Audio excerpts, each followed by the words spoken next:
Listo. Entonces, como les decía, la, la tasa del que pagan los bonos en Estados Unidos es una tasa que se considera libre de riesgo. Acá en Colombia, obviamente aquí el gobierno nacional también emite unos bonos que se llaman los TES, son los bonos de acá del gobierno nacional en Colombia, y esos bonos también tienen unas tasas, obviamente que son mucho más altas que las tasas de Estados Unidos, porque acá en Colombia hay mucho más, es un país mucho más riesgoso que Estados Unidos, porque acá pues es un país en vías de desarrollo, es un país que tiene un conflicto armado interno, pues o ha tenido pues es un país de alta violencia, altos niveles de violencia, altos niveles de eh, ¿sí, Jenis? Profe, yo tengo una duda con respecto a ese tema, ¿verdad?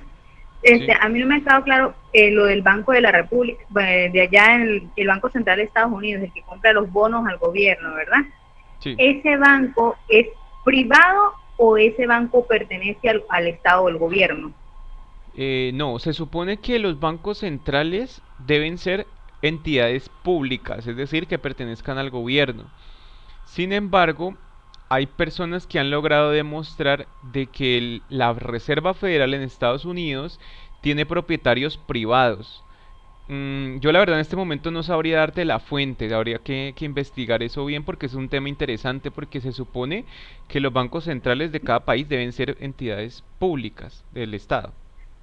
Sí, profe, porque ahí yo quedo con la duda, bueno, porque si por qué le va a comprar, o sea, comprar los bonos es prácticamente comprar lo de las empresas, prácticamente comprar como porcentaje de las empresas del país, pero eso no sería como algo privado, porque ¿cómo hace para, es como si yo misma me vendiera o me comprara cosas que de mi misma propiedad? Ahí eso sí no me tiene un poco confundida, porque dices, No, compra los bonos. no porque los bonos no representan la propiedad. Esas son las acciones las que representan la propiedad de una compañía. Una compañía puede emitir acciones o puede emitir bonos. Las acciones representan un porcentaje de la propiedad de la compañía para quien los compra. Mientras que los bonos representan una deuda que la compañía tiene con el poseedor del bono. Entonces es como si estuviera adquiriendo un endeudamiento. Entonces el Estado, los gobiernos tienen la potestad para emitir bonos, pero no pueden emitir acciones porque no tienen, digamos, el patrimonio es público, entonces no hay una propiedad que, digamos, que se deba repartir como en acciones, ¿no? Sería como algo injusto. Entonces, los bonos, los gobiernos pueden emitir bonos, pero no es lo mismo que las acciones. Los bonos son deuda, las acciones son propiedad.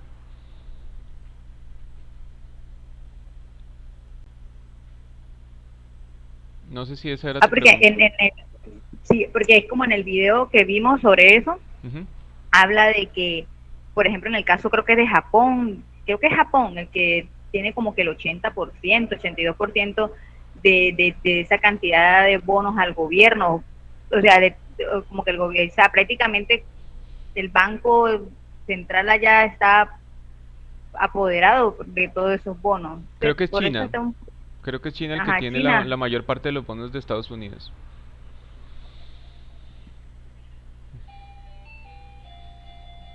Qué pena, discúlpeme un momentico.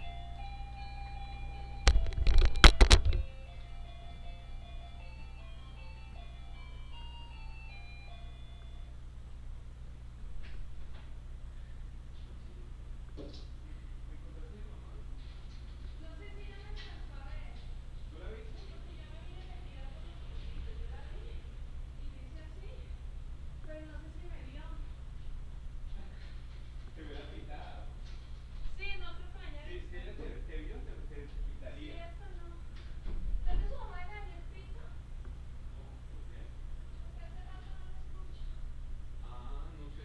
No sé por qué no volvió a pintar. Pero ella salió por Jairo. ¿Quieres taquis?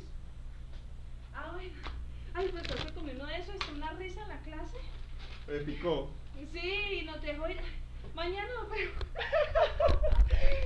¿Y por qué, amor? ¿Y por qué hizo eso?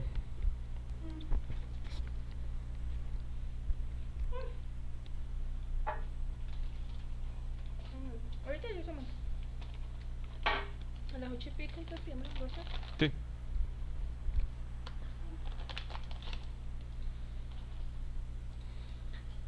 Listo, sigamos. Bueno, Jenny, ¿se estabas diciendo algo más? No, señor. Ah, bueno. Listo, entonces lo que les estaba explicando es que lo que se hace es que se saca una comparativa o se saca una diferencia, mejor dicho, entre la tasa de interés que pagan los bonos, por ejemplo, digamos en el caso de Colombia, con respecto a la tasa de interés que pagan los bonos en Estados Unidos. Supongamos que los bonos acá en Colombia paguen 10%, un bono a 10 años, por ejemplo, un TES a 10 años paga el 10%, por poner un ejemplo. Y en Estados Unidos paguen el 3%, por decir algo. Entonces la diferencia sería un 7% entre esas dos tasas. Ese 7% representa una prima de riesgo que de Colombia como país respecto a Estados Unidos. Es decir, que Colombia es un 7% más riesgoso que Estados Unidos como país.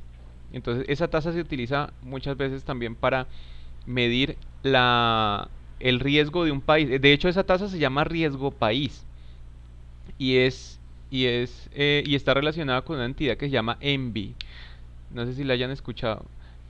Pero normalmente cuando ustedes la buscan la pueden buscar como riesgo país o la pueden buscar como tasa ENVI y ahí les va a mostrar entonces cuál es ese diferencial entre las tasas que pagan los bonos de cada país con respecto a Estados Unidos o con respecto a países europeos. Creo que, si no estoy mal, en Europa creo que utilizan los de Alemania, que es como la economía más fuerte de Europa. Los utilizan como referencia. Listo. Entonces, bueno, por acá quería mostrarles algo. Quería mostrarles un par de cositas interesantes antes de seguir con el tema.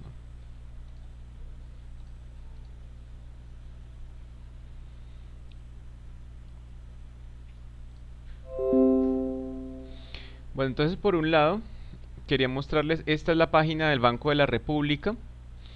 Aquí yo estoy por la parte de política monetaria. Permítanme les amplío esto. Entonces estoy aquí donde dice política monetaria. Si yo entro acá, aquí me va a mostrar la estrategia de política de inflación objetivo en Colombia. Entonces, en esta sección aquí me dicen lo que yo les estaba explicando hace unos días, de que la meta de inflación en Colombia fue fijada por la Junta Directiva del Banco de la República en 3% con un margen admisible de desviación de un punto porcentual, de más o menos un punto porcentual. Es decir, el rango perdón, la meta de inflación en Colombia en este momento es del 3%. Esa es la meta.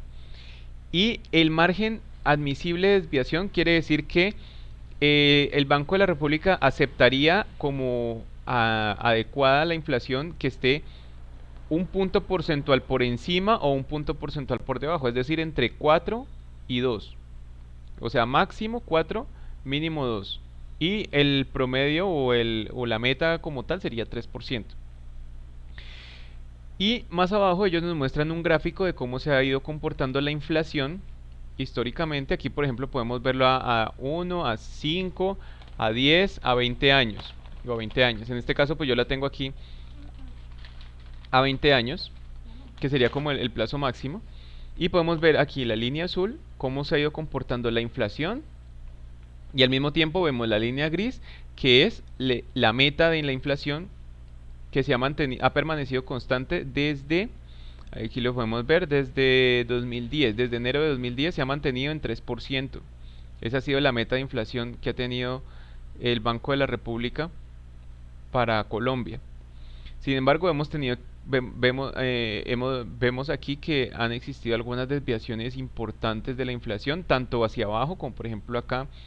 Esto fue en el año 2013 que vemos inflaciones del 2 o hasta el 1.84. Por ejemplo acá, esto fue en 2020. 2020 dice que eso es en noviembre de 2020. Creo que sí, ese es noviembre.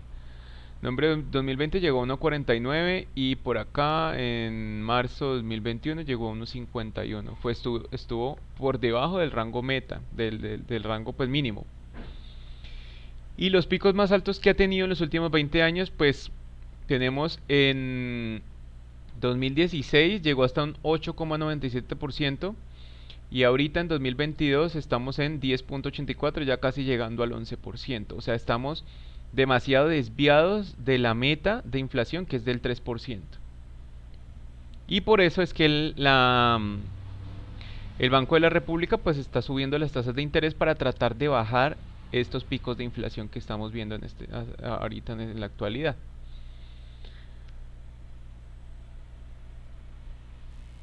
No sé si tengan alguna pregunta hasta ahí.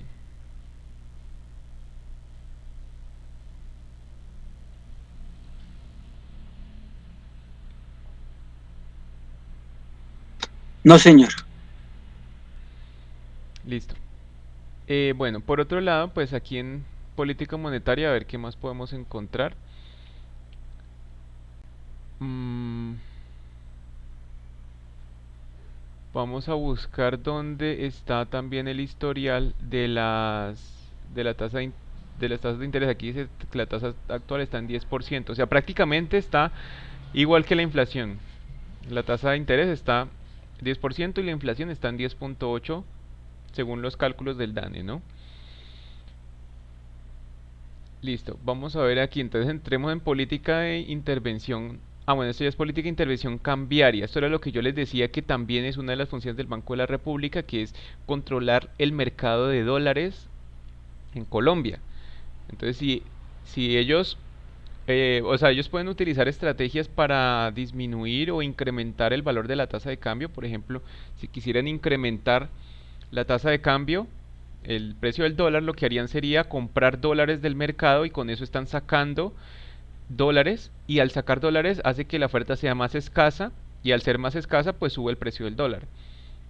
Mientras que si quisieran bajar el precio del dólar, lo que harían sería una estrategia de vender dólares en el mercado para que haya más oferta de dólares y con eso la abundancia de dólares pues haría de que el valor del dólar se disminuya.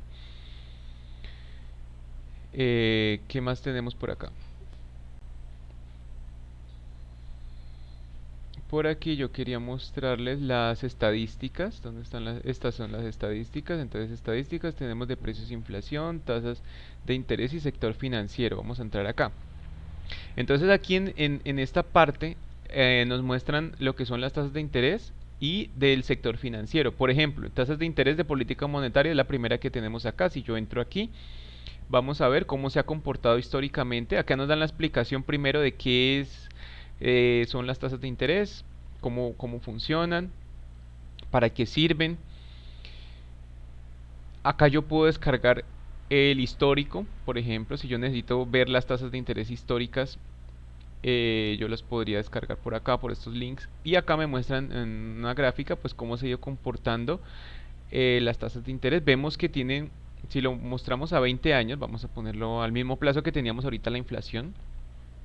Y vamos a ver que tienen un comportamiento más o menos parecido, ¿no? No sé si recuerdan que a lo que estábamos viendo ahorita, por aquí, por ejemplo, en 2016, o sea, esto, si nosotros sobreponemos los gráficos, nos vamos a dar cuenta de que a medida que sube la inflación, ellos suben las tasas de interés. Y cuando baja la inflación, ellos van a bajar las tasas de interés. Como por ejemplo aquí, que estábamos viendo ahorita que en noviembre de 2021 la inflación estaba como en el 1,6, algo así. Y aquí ha sido uno de los momentos en los que precisamente en esa fecha el Banco de la República decidió pues bajar las tasas de interés a niveles pues bastante que han sido por lo menos el más bajo de los últimos 20 años, ¿no? De 1,75 las tasas de interés. Entonces, cuando pasa eso, pues ya saben lo que yo les he explicado que ocurre, que al haber crédito barato, entonces se aumenta el consumo y aumenta la inversión de las empresas y eso hace pues de que haya más dinero en el mercado y la economía se comience a tener un crecimiento. Pero ya a medida que comienza a incrementar la inflación, pues ellos lo que hacen es comenzar a subir las tasas de interés, así como hemos visto aquí. Normalmente las tasas de interés las suben es en puntos básicos y las subidas de tasas de interés se dan de a 0.25 puntos básicos, perdón, de a 25 puntos básicos, que quiere decir 0.25%. Entonces, ese es como cuando la van subiendo, pues aquí vemos de que, por lo menos en este gráfico, vamos a ponerlo un poquito más corto, a un año. Entonces, cada vez que la suben, normalmente la unidad mínima que utilizan para subir la tasa de interés es 25 puntos básicos. Y de ahí van aumentando la 25 en 25 según la decisión que necesiten tomar. Por ejemplo, la pueden aumentar 50 o la pueden aumentar 75 o la pueden aumentar 100. Así como hablaba Andrea el día de ayer, que el último incremento fue de 100 puntos básicos, o sea que la subieron, esta está aquí, de 9 pasó a 10. De 9% pasó a 10%, es decir, le incrementaron 100 puntos básicos, que representa un 1%, porque, por ejemplo, acá pasó de 2, estaba en 2, y la subieron a 2.5, es decir, que la subieron 50 puntos básicos. Y así sucesivamente, pero siempre son múltiplos de 25. De 25 puntos básicos, lo mínimo que suben son 25, y también cuando la van a bajar, lo mínimo que bajan también es 25 puntos básicos, y sus múltiplos la pueden bajar 50 puntos básicos, 75 puntos básicos o 100 puntos básicos, y así sucesivamente. Así es básicamente como el Banco Central controla las tasas de interés, y a través de ello pues busca controlar la inflación. Bueno, no sé si tengan dudas hasta ahí. Bueno, igual esto ya lo hemos explicado varias veces, entonces yo creo que ya debe estar claro, ¿cierto?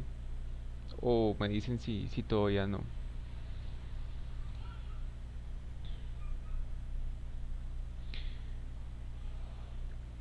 Bueno, y otras tasas de interés que nos muestran acá, por ejemplo, en otras tasas de interés tenemos la tasa interbancaria, que ya se las expliqué un poquito.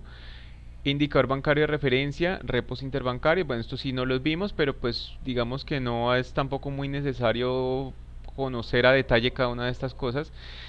Mm, tasas de captación, ya saben que cuando hablamos de captación nos referimos a la tasa a la que los bancos recogen dinero del mercado a través de CDTs y cuentas de ahorro.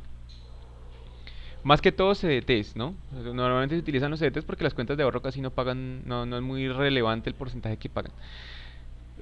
Tasas de captación semanales y mensuales, tasas de colocación, ya saben que cuando hablamos de colocación nos referimos es al costo del dinero, em, al costo del dinero, al de los préstamos. Cuando los bancos hacen préstamos, eso se llama colocación. Tenemos acá los TES, esto es lo que yo les decía, los TES son los bonos emitidos por el gobierno colombiano a través del Banco de la República. Tenemos tasa Prime y tasa Libor. No sé si alguna vez han escuchado estas tasas. La tasa Prime es una tasa de Estados Unidos que permite medir, es algo así parecido como sería algo así parecido como a la de TF acá en Colombia, pero es una tasa de Estados Unidos, lo mismo que la Libor.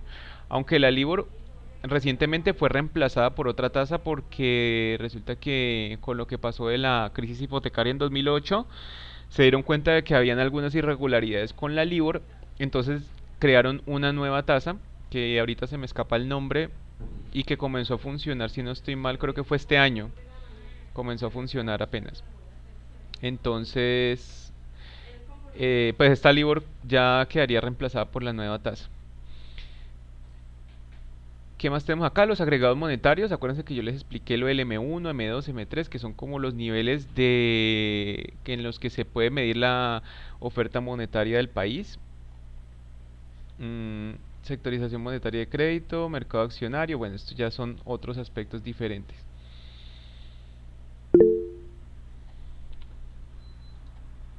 ¿Jenis?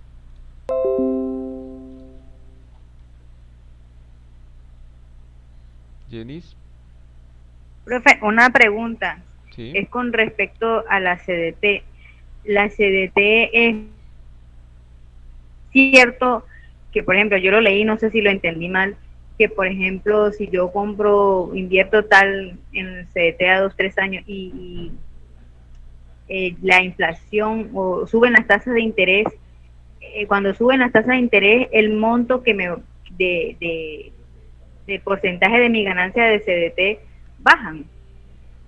Eso afecta el monto de mi CDT, Cuando suben las de mi tasas de ganancia. interés, baja el monto del CDT, no, realmente no. O sea, La ganancia. a ver, te explico. Si estamos hablando de un CDT a tasa fija, es decir, la tasa, cuando hablo de tasa fija, quiere decir que va a permanecer siendo la misma tasa durante toda la vida del CDT. Entonces, si estamos hablando de un CDT con tasa fija, lo que sucede es que si tú conservas el CDT hasta el final, tú vas a recibir ese interés, esa tasa de interés fija que te ofrecieron en el CDT al momento de hacer la inversión. Si a ti te dijeron que te van a pagar un 5% anual, entonces quiere decir que al final de los 2 3 años tú vas a recibir aproximadamente un 15% anual, ¿cierto? Si son 3 años, por poner un ejemplo. Sí. Perdón, 15% anual, no, 15% en total. Eh, pero eso es si tú lo mantienes hasta el final, ¿no? Ujú. Pero, Pero no, no influye, ¿no influye qué? no tiene nada que ver, si esa tasa fija no tiene nada que ver con la tasa del banco, que suban las tasas de interés del Banco de la República, no, no tiene nada que ver con, o sea, Sí, no me quita ningún porcentaje ni nada. no, sí, mira, si el CDT es tasa fija, o sea, vas a recibir el porcentaje que pactaste con el banco. Pero sí existen algunas situaciones, ¿no? Por ejemplo, existen CDTs que van vinculados a otras tasas. Eso se llama tasas mixtas o tasas combinadas. Entonces, cuando tenemos una inversión que tiene tasa combinada, quiere decir que una parte de la rentabilidad es fija y otra parte es variable. Y la mayoría, perdón, eso se llaman títulos indexados, es el nombre. Los títulos indexados, por ejemplo, un CDT indexado puede ser indexado a la inflación o indexado al IBR o indexado a la DTF o indexado a... bueno, generalmente son como esas tres las que se utilizan, se suelen utilizar. Entonces, si el CDT está indexado a una tasa de interés, quiere decir que está propenso a que tú puedas recibir más intereses o menos intereses según cómo se comporte esa tasa en el mercado. Por ejemplo, la inflación. Si tienes un CDT que está indexado a la inflación, que sería lo más recomendable al momento de adquirir un CDT que esté indexado a la inflación, porque si no, entonces si la inflación sube por encima de la rentabilidad que te está ofreciendo el CDT, quiere decir que tu inversión está perdiendo poder adquisitivo. Pero si el CDT está indexado con la inflación, quiere decir que si la inflación sube, tu rentabilidad también va a subir. Si la inflación baja, tu rentabilidad va a bajar. Si está indexado a otra tasa de interés, como por ejemplo la DTF, entonces quiere decir que según cómo se comporte cómo se comporten las tasas de interés en el mercado bancario, asimismo, pues tu inversión puede ganar más o puede ganar menos. Entonces, de pronto Recomienda, es a eso a lo que te refieres. sí, a eso, exactamente. Entonces, no me recomienda esas tasas de la CDT a tasa fija, No, tiene que ser no es recomendable, sobre todo cuando hay situaciones así como en el mercado en el que estamos actualmente, que hay una volatilidad altísima en cuanto a la inflación y en cuanto a las tasas de interés. Lo más recomendable es tenerlo amarrado o sea, indexado pues por lo menos a la inflación. Aunque tienes que tener en cuenta lo que te digo, ¿no? Que si la inflación baja, pues también va a bajar la rentabilidad del CDT, porque pues se supone que lo que busca un CDT indexado a la inflación es conservar el poder adquisitivo de ese dinero. Entonces se va a comportar con base a eso. Pero ahorita en este momento las perspectivas es que la inflación va a seguir subiendo. No sabemos hasta cuándo. Entonces si tú vas a adquirir un pero, CDT por lo pero, menos, dime. pero ahí está el detalle, profe. Por ejemplo, si uno va a adquirir una CDT, por ejemplo, a 2 años, y Ujú. entonces la inflación, ahorita sí está subiendo, pero si se la controlan y baja la inflación, porque no estamos en esta prueba pues de contracción, de tratar de bajar la inflación. Entonces, para mí, por ejemplo, el profe, en mi caso, por ejemplo, que a mí, yo estoy guardando un dinero, entonces como para no tenerlo ahí guardado, me está interesando lo del CDT, pero si lo coloca a tasa fija, así no sea mucho, es, por, es recomendable porque algo que no sea riesgoso, o sea, es como para no tener solamente el dinero guardado así, solamente, sino como para que vaya agarrando o es más factible comprar dólares. Claro, lo que pasa es que, mira, es algo subjetivo en muchos sentidos porque depende también las expectativas que tiene el inversionista en cuanto al mercado y el horizonte de tiempo al que planea hacer la inversión. Por ejemplo, si el inversionista, en este caso, pues tú consideras de que la inflación va a seguir subiendo de aquí a 2 años, pues te convendría, entonces tú vas a tomar la decisión de adquirir un CDT o de buscar que el CDT esté indexado a la inflación. Pero si tú consideras en tu análisis, en tu estudio, en tu investigación, te das cuenta o consideras, piensas de que no, que más bien la inflación puede comenzar a bajar de aquí a los siguientes 2 años, entonces ahí sí te convendría tener un CDT a tasa fija, porque si adquieres un CDT indexado a la inflación y la inflación comienza a bajar, pues tu rentabilidad también va a bajar con la inflación. Entonces ahí sí te convendría, porque en este momento las tasas de interés están muy altas en el mercado. O sea, estamos viendo CDTs que están ofreciendo un 13% de interés anual, que es algo que no es muy común y menos acá en Colombia. Entonces, ahorita es un buen momento para aprovechar y se puede adquirir de pronto un CDT. Em, Sin embargo, pues eso también depende de cómo tú ves las perspectivas a futuro, ¿no? Es que cada inversionista tiene que hacer su propio análisis y tiene que hacer su propia investigación y tomar sus decisiones con base en lo que vea que está pasando en el mercado. También, pues otra recomendación al momento de invertir es no invertir, nunca invertir dinero que no estemos dispuestos a perder. Obviamente en un CDT sabemos que el dinero no se va a perder porque de todas maneras los CDTs y las cuentas de ahorro están respaldadas por una entidad que se llama Fogafin, y esa entidad lo que hace es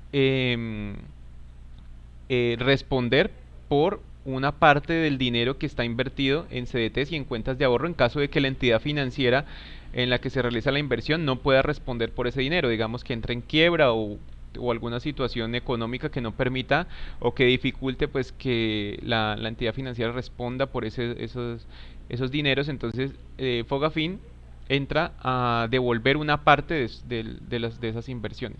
Entonces, mm, invertir dinero que sabemos que no vamos a necesitar en el corto plazo, que estamos dispuestos a tener ahí quieto durante un tiempo, y también pues analizar muy bien la situación, el mercado y tomar decisiones acordes a eso. Em, También diversificar, es decir, si tengo un capital, no meterlo todo en un solo lado, porque pues muchas veces eso hay activos que fluctúan más que otros. Por ejemplo, tú me hablabas del dólar.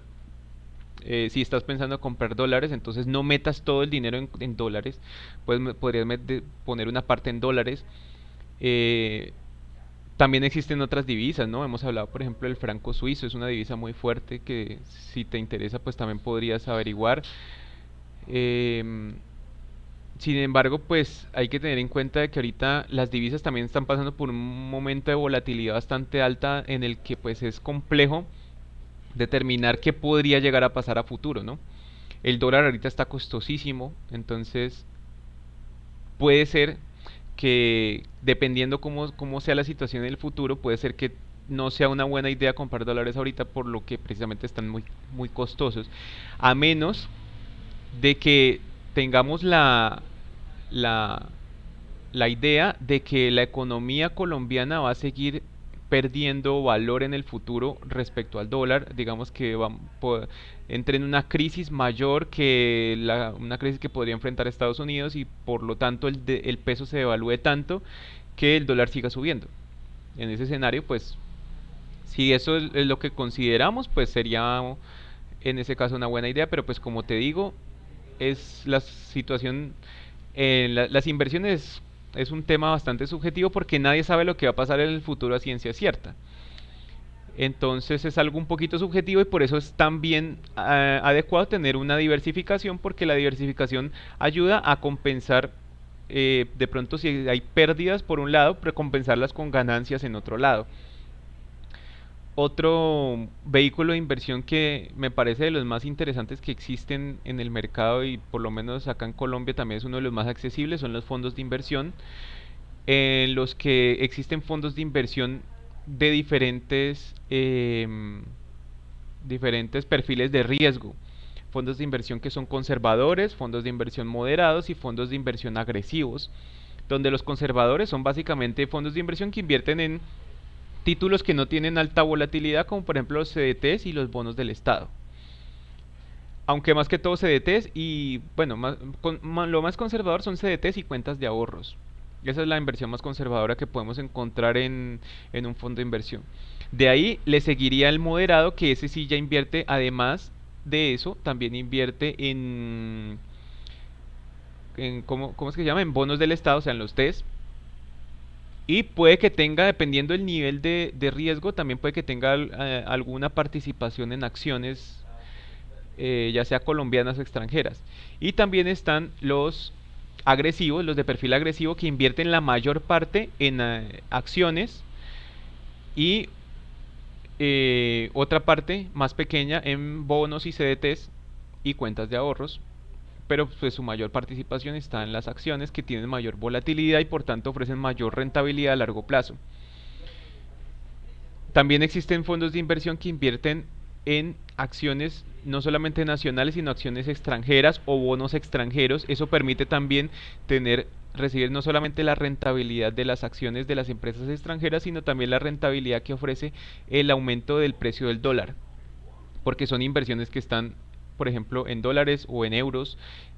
Y si esas monedas se fortalecen, entonces eso ayuda a que a que la rentabilidad del fondo de inversión también se incremente. Sin embargo, pues hay que tener en cuenta que a mayor rentabilidad también es mayor riesgo, es decir, que la fluctuación del fondo entre mayor riesgo tenga, pues quiere decir que pueden haber momentos en los que el fondo puede estar bajando su valor en determinado porcentaje según el perfil de riesgo y otros momentos en los que puede estar subiendo su valor bastante dependiendo de su perfil de riesgo. Y esos fondos de inversión, lo bueno es que los montos de acceso a los fondos de inversión son muy bajos. Hay fondos desde 50.000 pesos se pueden invertir y eso se pueden averiguar en las principales entidades financieras en Colombia. La mayoría de los bancos a través de las entidades fiduciarias ofrecen fondos de inversión.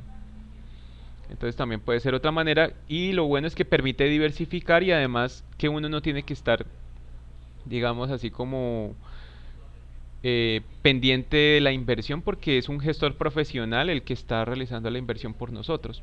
Eso sí, ellos cobran una comisión, la comisión se descuenta de la rentabilidad, es decir, que la rentabilidad que yo recibo ya viene descontada con la comisión del gestor del fondo. No, bueno, no sé si está claro. Sí, señor. A veces, Sí, a ya veces siento que entendí. hablo mucho, no sé si los estoy aburriendo. No, gracias, profe. Sí, eso lo he estado también investigando sobre las inversiones y todo lo que usted me está diciendo es cierto. Y también sé lo de los asesores en los bancos, sí, Ujú, está muy bien. Sí, muchas exacto. gracias, profe. Bueno, listo, con gusto. Bueno, otra cosa interesante que les quería mostrar acá es algo que se llama el Depth Clock. No sé si de pronto alguno de ustedes lo han visto. Depth Clock.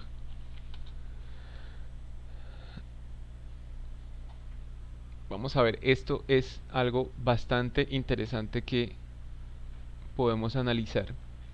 Esto se llama el Depth Clock de Estados Unidos, o sea, en español quiere decir el reloj de la deuda en Estados Unidos.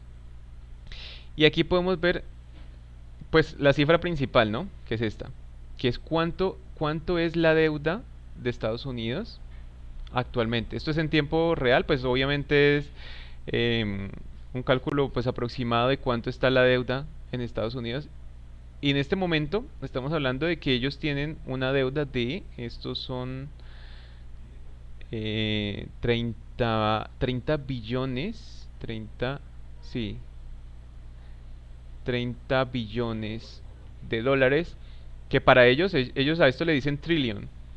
Entonces serían 30 trillones para en términos estadounidenses, pero pues nosotros le llamamos 30 billones, que sería millones de millones, ¿no? Esto es, hasta aquí son millones y aquí son otros millones, o sea que son 30 billones con B.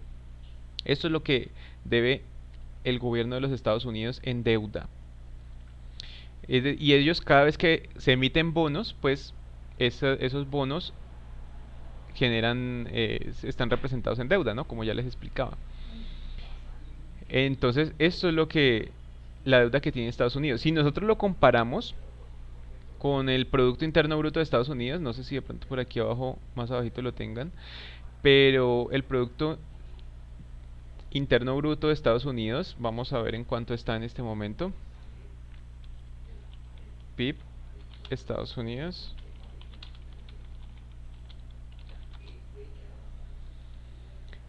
Está en 20.94 billones. Es decir, es menos, perdón, es más lo que ellos tienen en deuda que sus ingresos de un año.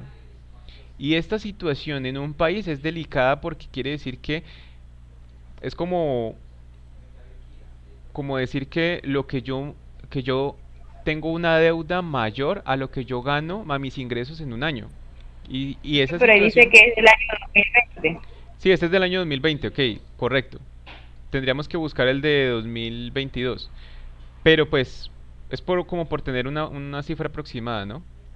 Si nosotros buscamos, a ver, miremos aquí en la página de datos macro a ver en cuánto está ahorita 2022.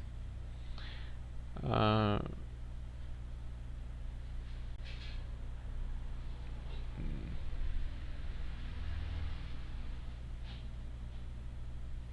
evolución del PIB.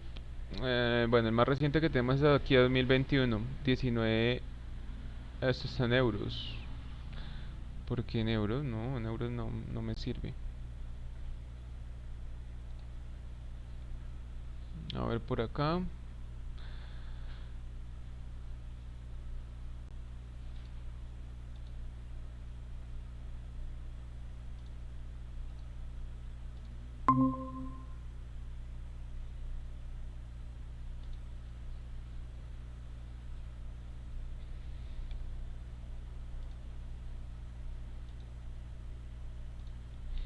Qué pena, se me desconectó se me perdió la conexión.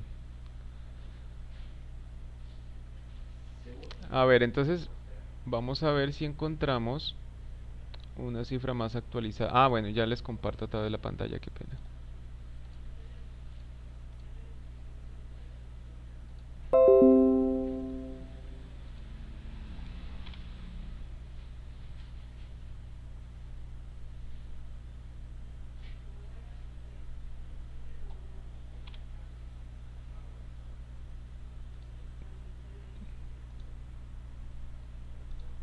No, se me está colgando el computador.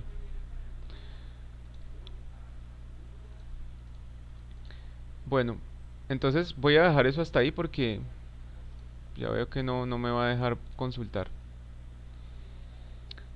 Pero bueno, más o menos eso es lo que está pasando con la economía de Estados Unidos. Han llegado a un punto en el que en el que están teniendo más deuda que ingresos.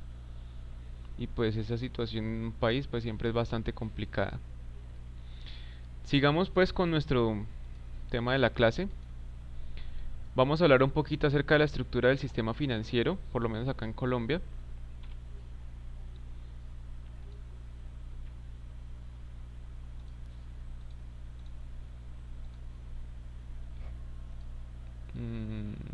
Pongámoslo en pantalla completa. Eso, ahora sí. Bueno, entonces,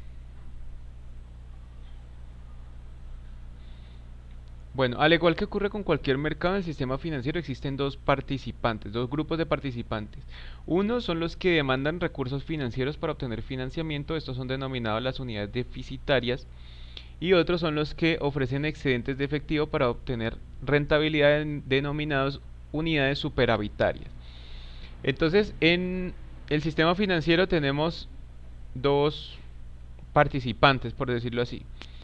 Unos que son los que necesitan el dinero que son los que piden los préstamos, por ejemplo, que están recurriendo a préstamos, y otros que son los que tienen excedentes de dinero y que necesitan invertir ese dinero, como en el caso de Jenis, como en el caso de muchos de nosotros. O también hay muchos de nosotros que necesitamos más bien es pedir prestado. Algunos necesitan pedir prestado y otros tienen para invertir. Entonces, lo que hace el mercado financiero es poner en contacto a las dos partes. Entonces, el mercado financiero lo que hace es tomar el dinero de los inversionistas y entregárselo a los prestamistas, a los ¿sí? Prestatarios, a los prestatarios, a los que necesitan préstamos. Entonces, para que estos participantes puedan satisfacer sus necesidades, requieren recurrir a unos intermediarios financieros con el fin de facilitar la operación y garantizar el cumplimiento de ambas partes. Estos intermediarios pueden ser bancos, sociedades comisionistas, sociedades fiduciarias, entre otros. Y su función es captar los recursos de las unidades superavitarias y entregarlo a las unidades deficitarias. El sistema financiero en Colombia está compuesto de la siguiente manera. Tenemos unos entes de regulación que son, ya sabemos, el Banco de la República, pero también está Ministerio de Hacienda y Crédito Público, está la Superintendencia Financiera, que es la encargada pues de regular y de vigilar que las entidades financieras estén operando adecuadamente, aunque pues obviamente también ha tenido sus fallas muchas veces en ese aspecto. Otra que se llama la Unidad de Regulación Financiera y el Autorregulador del Mercado de Valores, que ese ya está más enfocado es en el comercio de títulos valores, que ya vamos a explicar bien cuáles son. Entonces, después de los entes de supervisión y regulación tenemos ya, por ejemplo, a los establecimientos de crédito. Dentro de los establecimientos de crédito están corporaciones financieras, compañías de financiamiento, corporativas financieras y establecimientos bancarios. Entonces aquí vamos a encontrar toda la parte de estos son establecimientos de crédito. Por otra parte tenemos sociedades de capitalización, sociedades especializadas en depósitos y pagos electrónicos, sociedades de servicios financieros. Aquí podemos encontrar, por ejemplo, fiduciarias, que son administradoras, una de las entidades que están autorizadas para administrar fondos de inversión. Sociedades administradoras de fondos de pensiones, que también son básicamente, como su nombre lo dice, ¿no? Sociedades que administran los fondos, pero estos específicamente son de las pensiones, pensiones y cesantías. Almacenes generales de depósito, que son unas entidades financieras que pertenecen también al sistema financiero, que son encargadas de almacenar mercancías. Sociedades de intermediación cambiaria y de servicios financieros. Esto es lo que nosotros antes conocíamos como las casas de cambio. Después pasaron a llamarse sociedades de intermediación cambiaria y de servicios financieros especiales. También tenemos las entidades aseguradoras, es decir, todo lo que esté relacionado con los seguros. Otras instituciones oficiales especiales y comisionistas de bolsa. Otros vigilados también son sociedades titularizadoras de activos hipotecarios, entidades administradoras de sistemas de pago de bajo valor, institutos de fomento y desarrollo regional, sociedades administradoras de inversión, secciones de ahorro y crédito, cajas de compensación familiar. Entonces, básicamente así es como está estructurado el sistema financiero en Colombia. Ahora vamos a enfocarnos en el sistema bancario. Entonces, en el sistema bancario funciona de la siguiente manera. Las personas, que pueden ser naturales o jurídicas, entregan su dinero al banco por medio de una cuenta de ahorro o un CDT y reciben a cambio una rentabilidad que varía según el monto y el tiempo que permanezcan los recursos en manos del banco. Esta actividad se denomina captación, como ya lo hemos mencionado. Después, el banco utiliza esos recursos para otorgar créditos a otras personas que pueden ser naturales o jurídicas, quienes deben pagar una tasa de interés y devolver los recursos al banco, según las condiciones pactadas. Esto se denomina colocación. Y la resta entre colocación y captación se llama margen de intermediación y es la ganancia que obtiene el banco por sus servicios financieros, además de otras fuentes de ganancia que tiene, como por ejemplo comisiones y otros cobros que realizan ellos como cuotas de manejo y esas cosas. Bueno, por ejemplo, en Colombia la tasa promedio de captación, según la DTF a septiembre de 2018, bueno, esto está un poquito desactualizado, pero en ese momento era del 4.51, ¿no? Ya sabemos que ahorita la DTF está un poquito más alta. Mientras que la tasa de colocación en promedio, según cifras del Banco de la República, están alrededor del 12.5, lo cual da un margen de intermediación aproximadamente de 8%, siendo este uno de los más altos de Latinoamérica. Eso era lo que yo les explicaba en clases anteriores, que los bancos captan dinero a una tasa baja y lo colocan a una tasa alta, y la diferencia entre las dos tasas, ese es su margen de intermediación financiera, que es pues lo que gana el banco por realizar esa conexión entre los que tienen dinero y los que necesitan el dinero. Otra forma de canalizar los recursos en el sistema financiero, es por medio del mercado de valores, que funciona de manera similar al sistema bancario, pero a diferencia de este, los intermediarios ofrecen títulos valores emitidos por empresas que buscan financiación de bajo costo y los venden a empresas o personas interesadas en invertir en dichos títulos, que por lo general son bonos o acciones. Entonces, normalmente, como les decía, en el mercado de valores se intercambian títulos que pueden ser representativos de deuda o representativos de propiedad, así como por ejemplo los bonos y las acciones. Entonces, aquí ya entra a jugar más que todo la ley de la oferta y la demanda. Entonces, según la oferta y la demanda que haya en determinados títulos valores, pues así mismo se va a comportar el precio de esos títulos. Ya ahorita les voy a explicar bien a detalle cómo funciona eso, por lo menos en la parte de los bonos y los CDTs. Vamos primero entonces a entender qué son los bonos. Los bonos son títulos de deuda emitidos por empresas y gobiernos para obtener recursos del público a bajas tasas de interés. Estos funcionan de manera similar a un crédito, en el cual el comprador adquiere un título por un valor nominal, sobre el cual obtendrá unos intereses periódicos llamados cupones, que por lo general se liquidan anual o semestralmente. Una vez vencido el plazo del poseedor el poseedor del bono recibirá de vuelta el valor nominal, o puede negociarlo con descuento en el mercado antes de su vencimiento. Entonces vamos a mirar un ejemplo. Voy a ponerles acá un ejemplo de cómo sería la estructura de los bonos. Entonces, un bono normalmente tiene las siguientes características: un principal o nominal, que es el valor que tiene el bono, que por ejemplo pueden ser, vamos a colocar aquí ejemplo, principal o nominal, le vamos a poner que sean por ejemplo 100 millones. Puede ser más, puede ser menos. Pues normalmente tienden a ser montos altos, ¿no? 100 o 1000 millones. Entonces, eso es lo que vale un bono. Normalmente las entidades, cuando emiten bonos, emiten miles o millones de bonos para el mercado, ¿no? Entonces, por ejemplo, cada uno de estos bonos puede valer 100 millones, 1000 millones, 15.000 millones, 100 mil millones, etcétera, dependiendo de lo que el emisor del bono pues haya determinado. Ya saben que los emisores pueden ser entidades públicas o el gobierno nacional. Entonces, tiene un principal o nominal, tiene una tasa cupón. Ya, como les decía, el cupón son los intereses que se van a recibir periódicamente.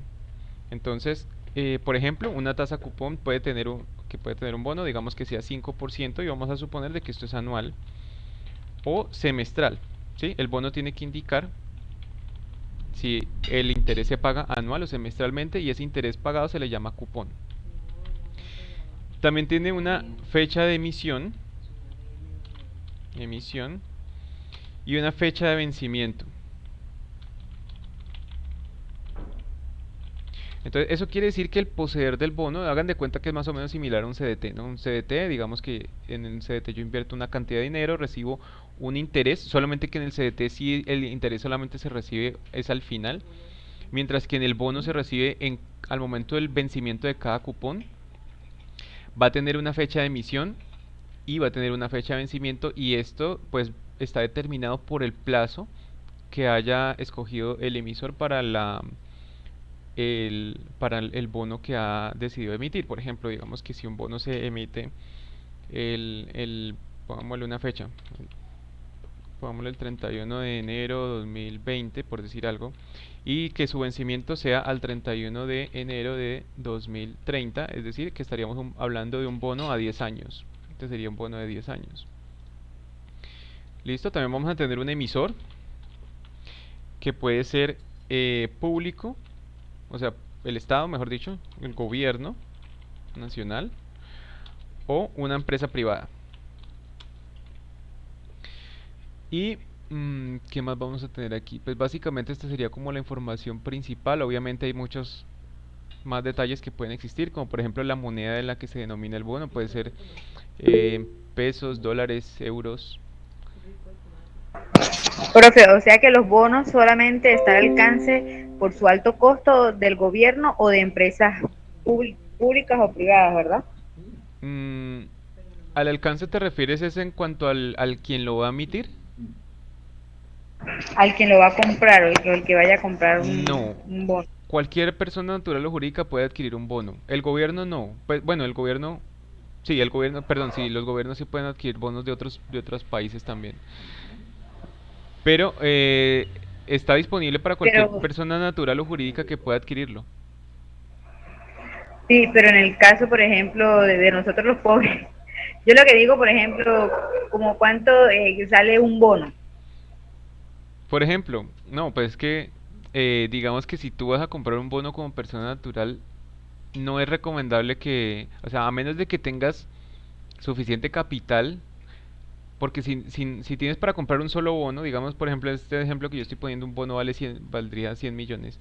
Entonces, si tienes para comprar un solo bono, pues ahí no estás diversificando tu inversión. Estarías poniendo todo en un solo bono, en un solo título.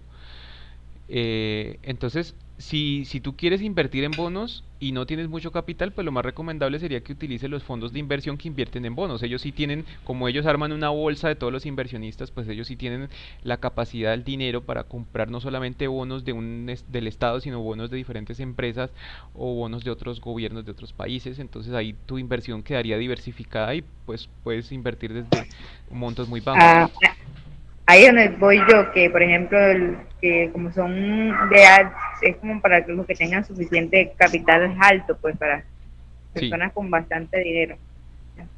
Exacto, si tú vas a entrar directamente al mercado a adquirir un bono, pues ahí sí tienes que tener pues muchísimo capital.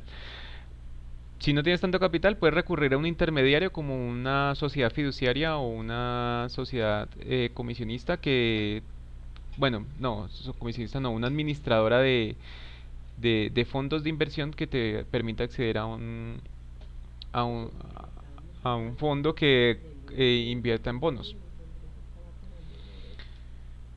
Entonces, más o menos la estructura del bono sería así. Estructura.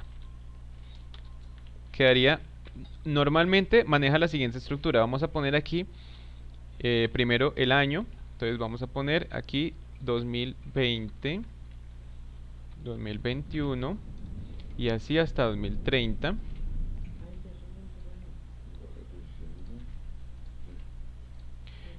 Y el flujo de caja va a quedar así. Caja. Digamos que este es el flujo de caja desde el punto de vista del inversionista, de la persona que adquiere el bono, el título. Entonces, en el año de emisión, en el momento de la emisión, si lo está comprando al momento de la emisión, digamos que lo compró el mismo día que se emite, entonces va a pagar un monto de 100 millones de pesos por el bono. Y a partir de allí, cada año, digamos que los cupones fueran anuales, entonces cada año va a recibir un 5%. Si yo multiplico 5% por 100 millones, eso me va a dar 5 millones. Entonces quiere decir que cada año va a estar recibiendo 5 millones cada vez que se cumpla la fecha del 31 de enero en este ejemplo. Entonces va a estar recibiendo 5 millones hasta el final. Y ya en el último periodo, en el último pago, va a recibir el último cupón más el valor invertido. Es decir, se le devuelve el préstamo. Por eso es que los bonos se consideran como un título de deuda, porque es como si esta persona, este inversionista, le está prestando dinero al emisor, que puede ser gobierno o empresa. El emisor le va a pagar anualmente o periódicamente, puede ser anual o semestralmente, le va a pagar un cupón, un porcentaje de interés cada periodo, y al final le devuelve el capital invertido. Entonces, esta sería la estructura que va a tener el bono. Y es lo que normalmente, la forma en la que normalmente tiene la estructura de un bono. Porque pues obviamente también existen otros bonos que se llaman cero cupón, donde estos bonos cero cupón, pues lo que van a tener es que si yo le pongo acá cero, pues voy a tener aquí en solamente el flujo de caja va a consistir básicamente en que en el año inicial yo hago la inversión y no recibo nada hasta el último año, y aquí en el último año es donde yo recibo todos el valor de la rentabilidad de los cupones acumulados más el monto de la inversión. Pero normalmente se trabajan es con esta estructura de aquí. Entonces esta sería la estructura general que manejan los bonos. No sé si hasta ahí tengan alguna duda.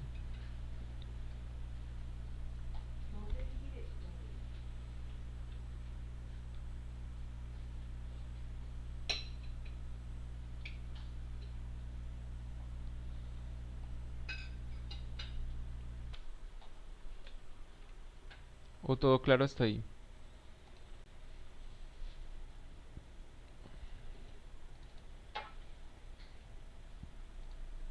Sí, profe.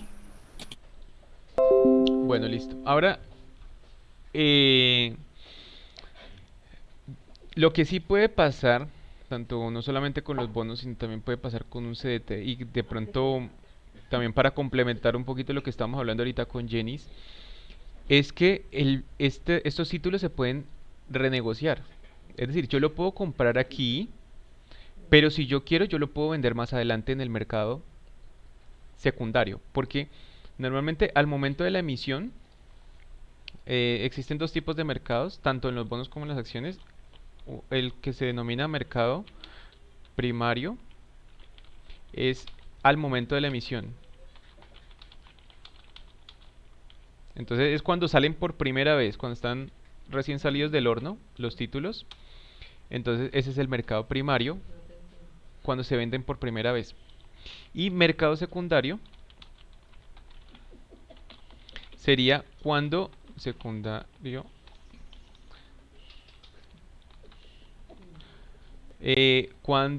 revenden, cuando hay reventa de los títulos que ya se han comprado por primera vez. Entonces, normalmente en el mercado primario existen unos actores que se denominan los creadores de liquidez, que son entidades como por ejemplo fondos de inversión o fondos de pensiones, que son los que tienen como el poder adquisitivo de comprar esos bonos normalmente al gobierno o a empresas. Entonces son como esos intermediarios que adquieren esos bonos en el mercado primario por primera vez, y ya desde ahí en adelante pues comienzan a revenderlos en el mercado secundario. Entonces, en el momento en que ocurre la reventa del mercado secundario, pues ahí ya comenzamos a ver el efecto de la oferta y la demanda, porque mientras que yo posea el bono, mientras yo lo tenga en mis manos, pues voy a tener un flujo de caja constante. Pero, según la oferta y la demanda que existe en el mercado de esos bonos, pues puede ser que el precio del bono fluctúe ya sea al alza o a la baja. Y eso también es algo que puede suceder con los CDTs. Si yo adquiero un CDT y lo quiero vender antes de tiempo, puede ser que en ese momento en el que yo lo quiero vender, puede ser que esos CDTs estén muy demandados, y al tener mucha demanda, pues yo lo pueda vender a un precio, a un valor más alto.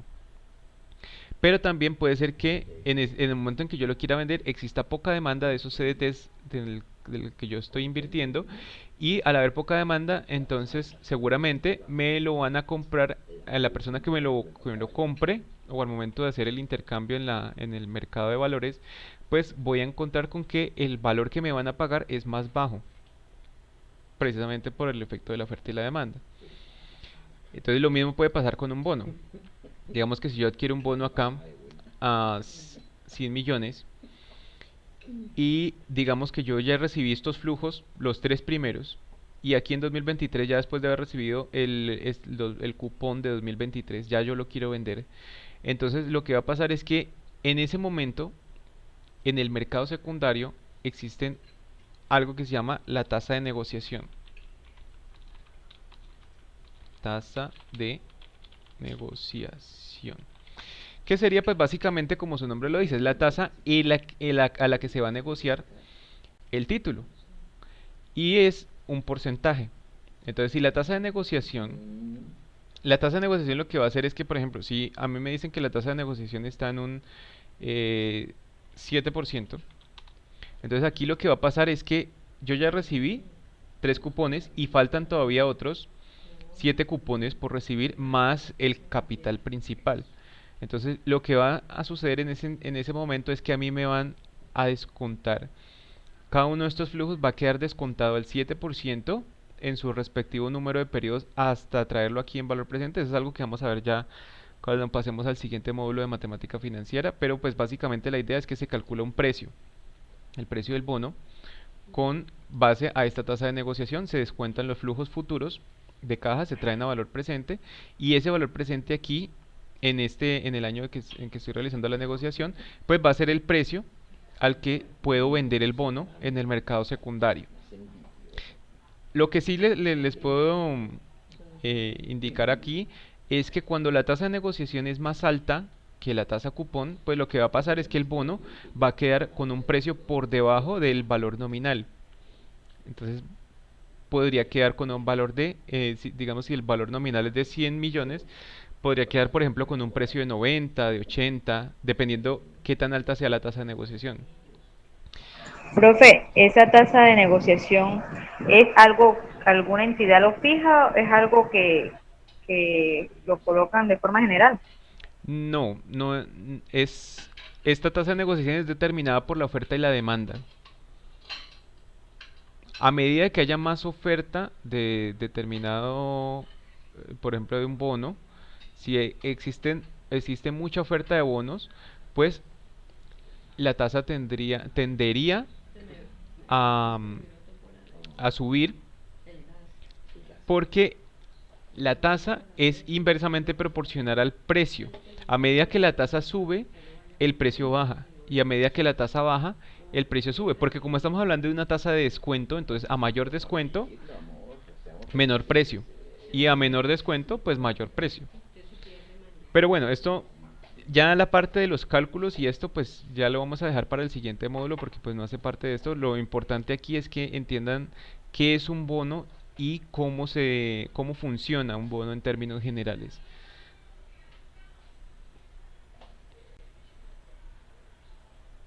No sé si hasta ahí se entiende la idea. Sí, señor. Sí, profe. Bueno, entonces si quieren dejemos hasta allí, ya mañana seguimos con el tema. Ah, no, mañana no, el jueves. Ya nos queda solamente una clase. Entonces vamos a seguir con el tema de las acciones y ya con eso terminaríamos el módulo.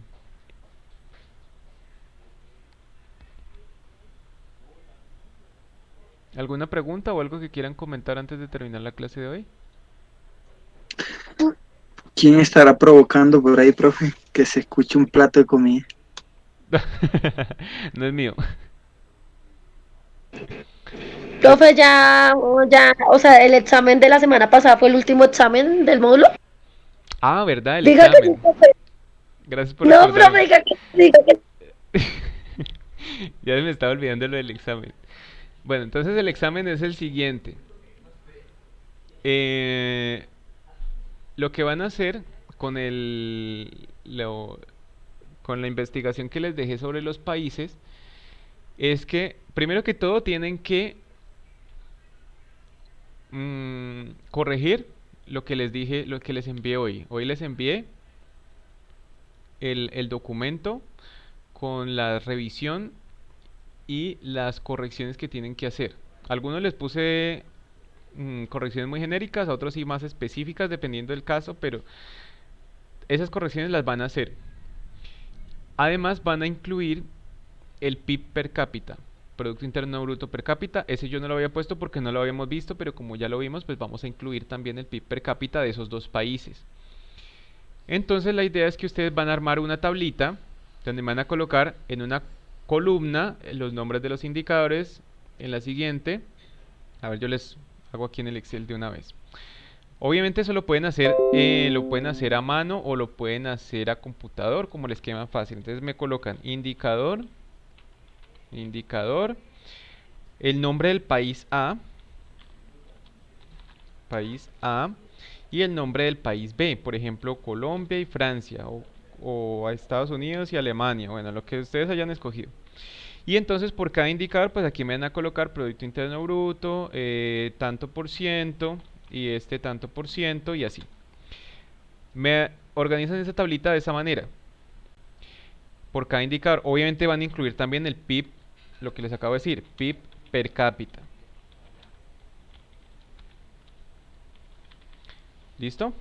Y cuando ya lo tengan hecho, cuando ya hayan hecho la tablita, entonces abajo me van a hacer un informe cortico, pues no tiene que ser demasiado extenso, pero sí algo, digamos, de máximo una página, donde ustedes me expliquen, analicen, comparen ambos países, realicen un análisis de las cifras y van a comparar ambos países y van a determinar cuál de los dos tiene mejores condiciones económicas.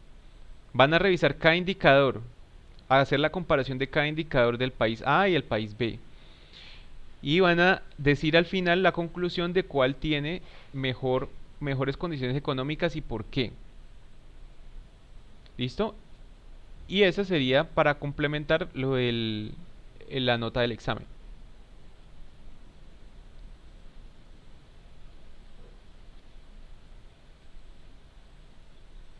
¿Tienen alguna pregunta? El tiempo estimado, profe, para entregar. Pues hasta la siguiente clase. Digamos Listo. que les voy a dar plazo hasta el Profe, Jueves. miércoles. profe, ¿qué es el análisis sobre cada indicador? ¿Cuál de los dos tiene mejor economía? Exacto, sí, o sea, ustedes en una hojita me van a escribir, digamos, van a realizar la comparación de cada indicador. Me van a decir, por ejemplo, el país A tiene un Producto Interno, ha tenido un crecimiento económico en su Producto Interno Bruto del 5%, el cual es inferior al del país B, que solamente ha tenido un 6%.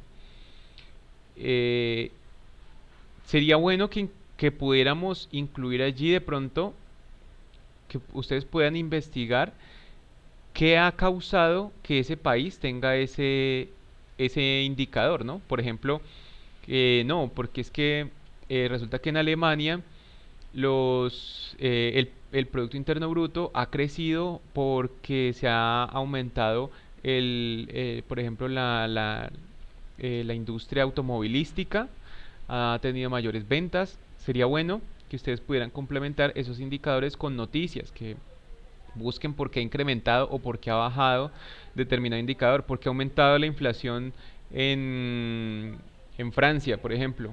¿Qué ha pasado en Francia? ¿Por qué está incrementando la inflación?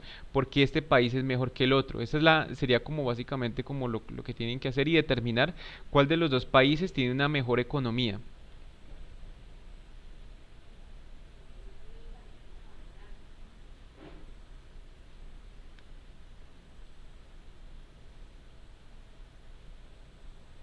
¿Listo? Mucho ojo con la ortografía, con la redacción. Utilicen bien las tildes. eh, Mucho ojo también con el plagio, con ir a copiar y pegar de internet. Eh, si van a citar alguna fuente de noticias, pues colocan ahí la fuente donde la están sacando, pero no que no sea copiar y pegar, que estén también sus palabras y su propio análisis incluido ahí en el texto. ¿Listo? Y entonces me lo entregan el miércoles antes de medianoche.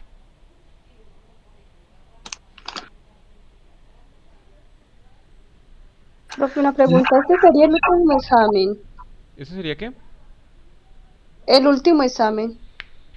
Sí, aunque vamos a ver cómo lo manejamos porque como todavía nos queda una clase, porque comenzamos, este módulo lo comenzamos fue un viernes, entonces todavía nos queda una clase pendiente. Entonces en la siguiente clase lo que podríamos hacer sería pues que cada uno, se me ocurre, pues que cada uno presente su qué, pues los resultados que encontró de la comparación entre ambos países. Terminamos de ver el tema de las acciones y yo creo que ahí podríamos completar el tiempo de la clase, porque si yo veo que de pronto nos queda sobrando tiempo de la clase, pues podríamos dejar también para el siguiente jueves un pequeño cuestionario para que resuelvan mientras termina la clase para que complementemos ese tiempo que nos queda faltando en caso de que llegue a pasar.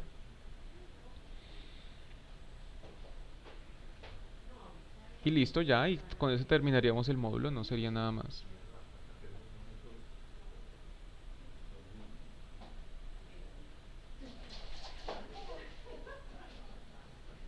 ¿Alguna pregunta? No, profe, ninguna. Listo, entonces voy a detener ya la grabación.